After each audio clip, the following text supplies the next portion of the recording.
तो एक 15 मिनट में क्विक रिवीजन करेंगे। राइट, स्टार्ट करते बेटा। हाँ, देखो, accounting for partnership firm fundamental start किया बेटा हमने। फंडामेंटल्स में हमने मीनिंग ऑफ पार्टनरशिप देखा था कि partnership is a relation between two और more person who have agreed to share the profit of a business carried on by all or any one of them acting for all। इसमें बेटा मैंने जो highlight किया है वही सारे essential element यहाँ पर भी दिए हुए हैं जो मैंने हाईलाइट किया हुआ है। एक से ज्यादा पर्सन होना चाहिए पार्टनरशिप फर्म में। वो सारे पर्सन का, सारे पार्टनर का आपस में अग्रीमेंट होना चाहिए। अग्रीमेंट ओरल भी चलेगा, रिटर्न भी चलेगा। एग्रीमेंट के हिसाब से प्रॉफिट शेयरिंग रेशियो होना चाहिए, प्रॉफिट का शेयर होना चाहिए। लॉस का शेयर नहीं रहा तो भी चलेगा, पर प्रॉफिट का शेयरिंग तो होना ही चाहिए। राइट। उसके बाद बिजनेस होना चाहिए बेटा, बिजनेस रहा तो ही पार्टनरशिप कहलाएगा। बिजनेस का मतलब प्रॉफिट मोटिव होना चाहिए। हाँ, आप ट्रेडिंग करो, मैन्युफैक्चरिंग करो, सर्विस करो, एजेंसी, कुछ भी करो, प्रॉफिट का मोटिव होना चाहिए। कैरिड ऑन बाय ऑल और any one of them acting for all का मतलब होता है कि म्यूचुअल एजेंसी वाला कंसेप्ट होता है कि एक पार्टनर कुछ भी काम करेगा तो बाकी सारे पार्टनर उसके लिए रिस्पॉन्सिबल रहेंगे, और बाकी सारों ने कुछ काम किया उसके लिए पहले वाला भी इक्वली रिस्पॉन्सिबल रहेगा। अगर एक्स ने फ्रॉड किया है फर्म के नाम से तो वाई और Z will also be equally responsible. ठीक है। फिर हमने देखा था पार्टनर्स किसको बोलते हैं, फर्म किसको बोलते हैं, फर्म नेम किसको बोलते हैं। राइट। तो पार्टनर्स वो है जो लोगों ने मिलकर बिजनेस स्टार्ट किया है, इंडिविजुअली पार्टनर बोलते हैं, और कलेक्टिवली पूरे बिजनेस को फर्म बोलेंगे। और उन्होंने जो अपना बिजनेस का नाम रखा है उसको पार्टनरशिप फर्म का नाम बोलेंगे। मैक्सिमम लिमिट कंपनीज एक्ट के हिसाब से 100 है बेटा। फिर बाद में उसमें 2014 में अमेंडमेंट आया और बाद में ये 100 को उन्होंने 50 कर दिया हुआ है। राइट, आपको लिखना है तो लिख लेना। पार्टनरशिप एक्ट जब 2013 आया था तो मैक्सिमम लिमिट 100 की बताई गई थी। फिर 2014 में अमेंडमेंट हुआ, उसमें 50 कर दिया है। तो अभी आप ये समझो मैक्सिमम लिमिट पार्टनरशिप की 50 है बेटा। ट्रू और फॉल्स में आ सकता है, आपको ध्यान में रखना है। उसके बाद मैंने बताया था बेटा प्रोविजन अफेक्टिंग अकाउंटिंग ट्रीटमेंट, यानी अगर अग्रीमेंट बनाया नहीं है या अग्रीमेंट साइलेंट है तो फिर पार्टनरशिप एक्ट 1932 फॉलो करना पड़ेगा। तो क्या है देखो, अगर सैलरी और कमीशन के बारे में कोई अग्रीमेंट नहीं है तो पार्टनरशिप एक्ट बोलता है कि पार्टनर को सैलरी और कमीशन नहीं मिलना चाहिए। प्रॉफिट शेयरिंग रेशियो इक्वल होना चाहिए। इंटरेस्ट ऑन कैपिटल हम पार्टनर्स को नहीं देंगे। राइट। पार्टनर से लोन लिया है बेटा तो 6% से ज्यादा इंटरेस्ट नहीं दे सकते। इंटरेस्ट ऑन ड्राइंग नहीं लेंगे। राइट, ये सारे प्रोविजन आपको याद रखने हैं, जो प्रोविजन अगर अग्रीमेंट नहीं है तो फॉलो किए जाते हैं, और अग्रीमेंट है बेटा तो जो अग्रीमेंट में दिया गया है वो हमको फॉलो करना है। उसके बाद ये एकदम सिंपल सिंपल सा पार्ट है, आप लोग एक बार घर पे इसको रीड कर लेना। इंटरेस्ट ऑन ड्राइंग बेटा, इंटरेस्ट ऑन ड्राइंग में हमने देखा था कि पार्टनर अगर ड्राइंग करता है बेटा तो हम उससे इंटरेस्ट लेते हैं, है ना। इंटरेस्ट ऑन ड्राइंग हमारे लिए इनकम है। राइट। अब इसमें हमने अलग अलग केसेस देखे थे बेटा। पहला केस देखा था, अगर डेट ऑफ ड्राइंग और अमाउंट ऑफ ड्राइंग दिया है बेटा तो हम प्रोडक्ट मेथड फॉलो करेंगे। कैसे, मैंने आपको एग्जाम्पल से बताया था, ये ऐसे। राइट, डेट ऑफ ड्राइंग दिया हुआ है, अमाउंट ऑफ ड्राइंग भी दिया हुआ है। तो जिस दिन ड्राइंग हुआ बेटा, जैसा 1 फरवरी को ड्राइंग हुआ था, तो 1 फरवरी से ईयर एंड तक कितने मंथ्स होते हैं देखो, 11 महीने होते हैं बेटा। तो 30,000 को हमने 11 से मल्टीप्लाई किया। 30,000 का जो ड्राइंग है बेटा वो 11 महीने का ड्राइंग है।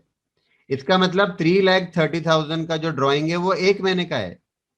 अभी जो मैंने किया ना लास्ट में इफेक्टिव कैपिटल, ये वैसा ही कंसेप्ट है बेटा। 30,000 का ड्राइंग 11 महीने का है, मतलब 3,30,000 का ड्राइंग 1 मंथ का है ना।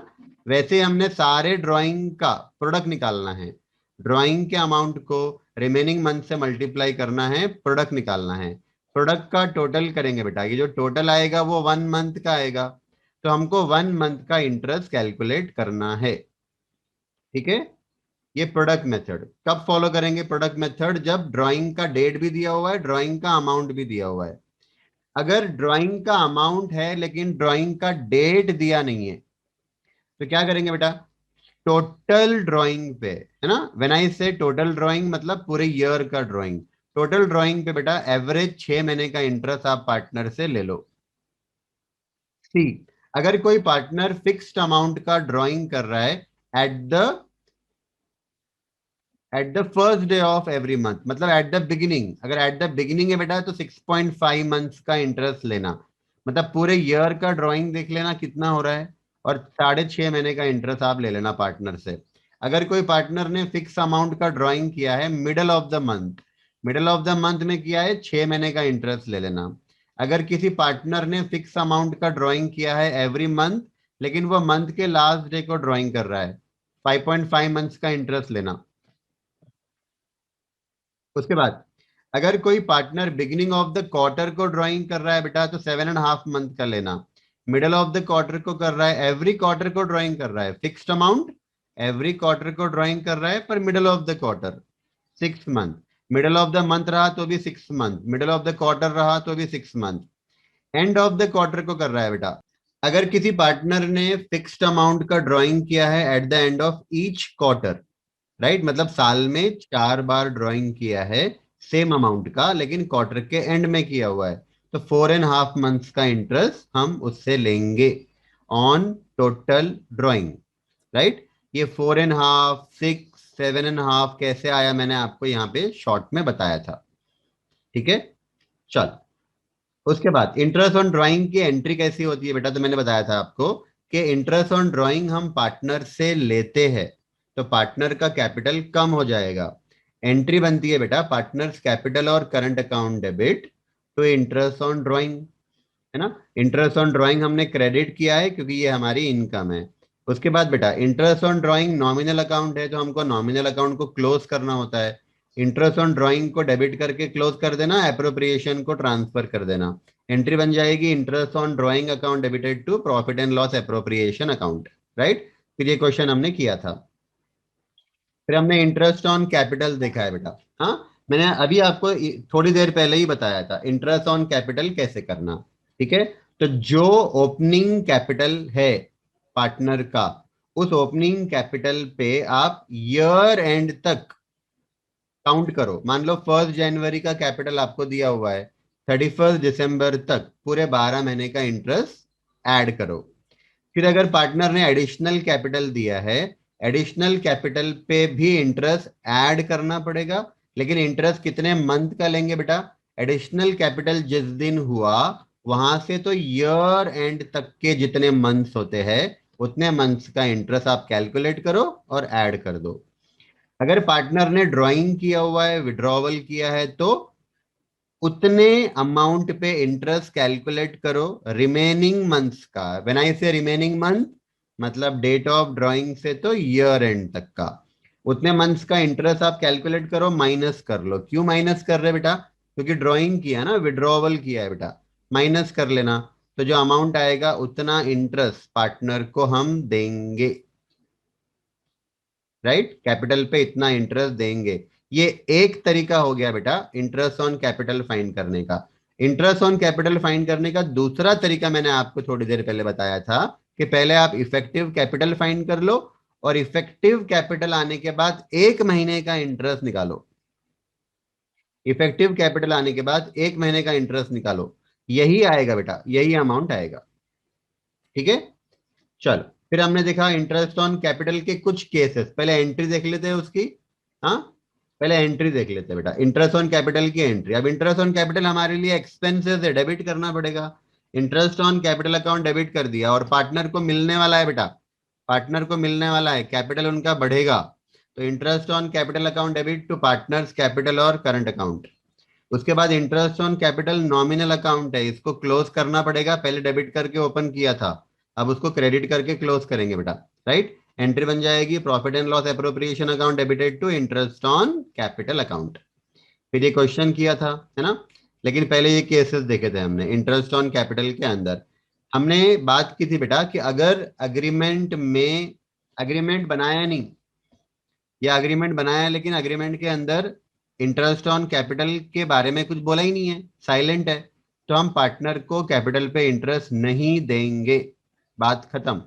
लेकिन अगर अग्रीमेंट में दिया हुआ है कि पार्टनर को इंटरेस्ट ऑन कैपिटल दो और उसका रेट ऑफ इंटरेस्ट भी दिया हुआ है, लेकिन ये बताना भूल गए एग्रीमेंट के अंदर कि वो इंटरेस्ट को चार्ज मानना कि एप्रोप्रिएशन मानना। चार्ज मानना मतलब पीएनएल को डेबिट करना कि एप्रोप्रिएशन को डेबिट करना, ये बताना भूल गए। तो हमको अज्यूम करना पड़ेगा कि वो एप्रोप्रिएशन है। मतलब बेटा कुछ बोला नहीं है तो आप पीएनएल को डेबिट नहीं कर सकते, एप्रोप्रिएशन को ही डेबिट करना पड़ेगा। राइट, अब एप्रोप्रिएशन को डेबिट करना है तो फिर ये तीन चीजें ध्यान में रखना पड़ेगा। पहला, अगर लॉस हुआ तो पार्टनर को इंटरेस्ट नहीं मिलता। अगर प्रॉफिट हुआ और प्रॉफिट सफिशिएंट है, प्रॉफिट सफिशिएंट है मतलब इंटरेस्ट ऑन कैपिटल मान लो 10,000 देना है सबका मिलाकर, और प्रॉफिट मेरे पास 12,000 है, 15,000 है, मतलब इंटरेस्ट ऑन कैपिटल से मेरा प्रॉफिट ज्यादा है, तो मैं बोलूंगा प्रॉफिट सफिशिएंट है।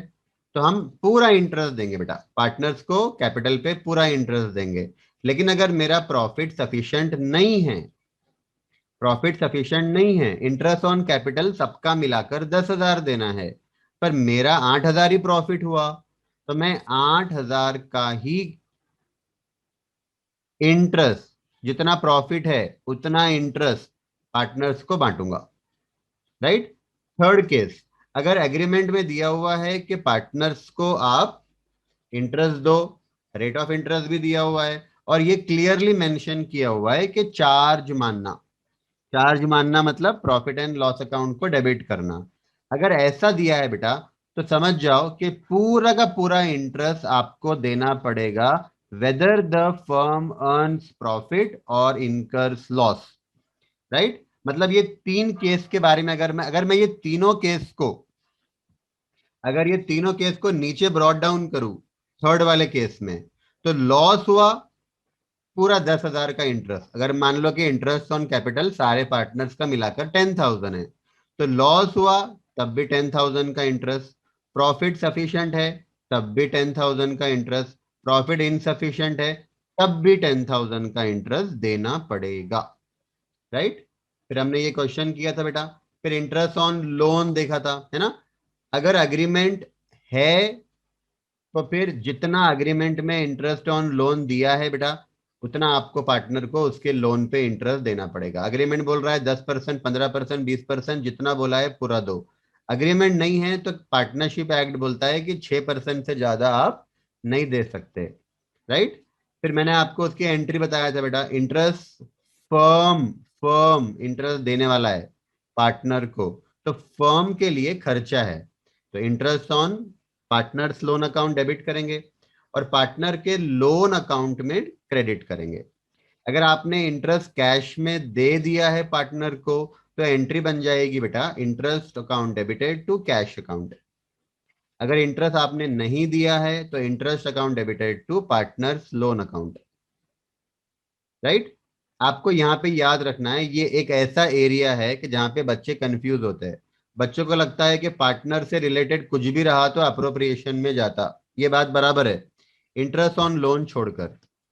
इंटरेस्ट ऑन लोन अगर पार्टनर को दे रहे हैं बेटा तो ये हमेशा चार्ज माना जाता है, चार्ज मतलब पीएनएल को डेबिट होगा। राइट, बाकी सारा पार्टनर से रिलेटेड कुछ भी रहा एप्रोप्रिएशन में जाएगा। ठीक है। हाँ, तो फिर हमने इसकी एंट्री, दूसरी एंट्री बेटा, इंटरेस्ट ऑन पार्टनर्स लोन, ये नॉमिनल अकाउंट है, इसको क्लोज करना पड़ेगा क्रेडिट करके, और क्योंकि ये चार्ज है ना बेटा तो प्रॉफिट एंड लॉस अकाउंट को डेबिट करेंगे। एंट्री बन जाएगी profit and loss account debited to interest on partners loan account. फिर हमने सैलरी और कमीशन टू पार्टनर देखा था। हाँ, तो सैलरी बेटा जनरली फिक्स्ड होती है, अमाउंट में होती है, फिक्स्ड होती है, पर कमीशन जो होता है ना बेटा, कमीशन अमाउंट में नहीं होता है, ये परसेंटेज में होता है। हाँ, और जो परसेंटेज होता है ना बेटा वो परसेंटेज ऑन नेट प्रॉफिट होता है। मतलब पार्टनर को हम फॉर एग्जांपल 5% प्रॉफिट दे रहे हैं, 5% किसका, नेट प्रॉफिट का। राइट, अब इसमें दो पॉसिबिलिटी है बेटा कि जो 5% ऑफ नेट प्रॉफिट, मैं 5% एग्जाम्पल पकड़ रहा हूँ, हाँ, 5% ऑफ नेट प्रॉफिट अगर मैं कमीशन दे रहा हूं बेटा, तो ये नेट प्रॉफिट बिफोर चार्जिंग सच कमीशन भी हो सकता है, आफ्टर चार्जिंग सच कमीशन भी हो सकता है। अगर बिफोर चार्जिंग सच कमीशन है तो बहुत सिंपल है बेटा, जो भी नेट प्रॉफिट आया उसको इंटू रेट अपॉन 100 कर लो, इंटू 5/100, यानी उसका 5% कमीशन दे दो। लेकिन अगर आफ्टर बोला है बेटा तो जुगाड़ लगाना पड़ेगा, है ना। Net profit before commission into rate upon 100 plus rate. आपको याद क्या रखना है, बिफोर रहा तो profit into rate upon 100, after रहा तो profit into rate upon 100 plus rate, right. फिर हमने एंट्री देखी थी बेटा, सैलरी या कमीशन पार्टनर को फर्म दे रहा है बेटा, फर्म के लिए खर्चा है, डेबिट करना पड़ेगा, सैलरी और कमीशन अकाउंट डेबिट, और पार्टनर को मिल रहा है तो पार्टनर के कैपिटल अकाउंट को क्रेडिट करना पड़ेगा। एंट्री बन जाएगी सैलरी और commission account debit to partners capital और करंट अकाउंट।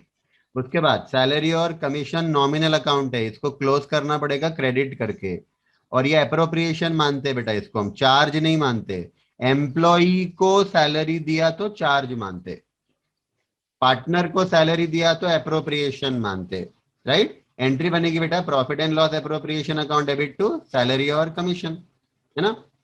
चल फिर हमने profit and loss appropriation account कैसे बनता है ये देखा था।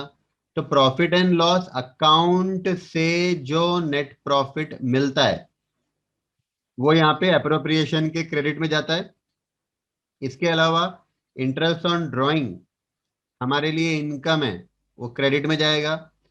और इंटरेस्ट ऑन कैपिटल फर्म का एक्सपेंसेस है, डेबिट करेंगे, सैलरी कमीशन डेबिट करेंगे, रिजर्व को ट्रांसफर हो रहा है ये भी डेबिट करेंगे, और जो बैलेंस प्रॉफिट बचेगा बेटा ये पार्टनर के कैपिटल और करंट अकाउंट में जाएगा, प्रॉफिट शेयरिंग रेशियो में, प्रॉफिट शेयरिंग रेशियो में जाएगा। फिर हमने ये क्वेश्चन किया था बेटा, राइट। उसके बाद साथ साथ में ये बता दूं बेटा, हमने कैपिटल के दो टाइप देखे थे, फिक्स्ड कैपिटल, फ्लक्चुएटिंग कैपिटल, है ना, वो रह गया। तो ये भी देख लो, कैपिटल के दो टाइप से बेटा, फिक्स्ड कैपिटल और fluctuating capital. Fluctuating capital, fluctuating के अंदर बेटा एक ही अकाउंट बनता है, कैपिटल अकाउंट पार्टनर्स का, और इसी में हम लोग सारे ट्रांजैक्शन रिकॉर्ड करते हैं सारे। और जो दूसरा मेथड है बेटा वो है फिक्स्ड कैपिटल अकाउंट, इसके अंदर पार्टनर्स के दो अकाउंट बनते हैं, कैपिटल और करंट। कैपिटल अकाउंट के अंदर तीन ही ट्रांजैक्शन रिकॉर्ड करते हैं बेटा। जो इनिशियल कैपिटल कंट्रीब्यूट किया होता है वो आगे चलकर सब्सिक्वेंटली अगर एडिशनल कैपिटल कंट्रीब्यूट किया है तो ये, और अगर कैपिटल में से विड्रॉवल होता है, मैंने बताया था आपको एडमिशन रिटायरमेंट डेथ के टाइम पर ऐसा होगा कि पार्टनर को कुछ कैपिटल निकालना पड़ेगा, बिजनेस में से कम करना पड़ेगा, तो ये ट्रांजैक्शन बेटा, ये तीन ट्रांजैक्शन कैपिटल अकाउंट में होते हैं, बाकी सारे के सारे करंट अकाउंट में जाएंगे, ठीक है। चल उसके बाद बेटा हमने स्टार्ट किया था गारंटीड प्रॉफिट वाला कंसेप्ट आज। इसमें मैंने आपको बताया था बेटा कि पार्टनर्स को, किसी पर्टिकुलर पार्टनर को हम गारंटीड प्रॉफिट देते हैं, राइट। अब वो गारंटीड प्रॉफिट हमने जो एग्जांपल लिया था उसमें मिस्टर जेड को मिल रहा है। अब ये जेड को जो गारंटीड प्रॉफिट दिया जा रहा है बेटा, ये या तो एक्स अकेला देगा या तो वाई अकेला देगा, हो सकता है, या फिर दोनों मिलकर देंगे। जब दोनों मिलकर दे रहे हैं बेटा तो ये हो सकता है कि दोनों आपस में अग्रीड रेशो में दे रहे हैं, मतलब इन्होंने मिलकर आपस में कोई रेशो डिसाइड कर लिया होगा, 1:1, 3:1, कुछ भी, उस रेशियो में इनको लॉस बेयर करना पड़ेगा।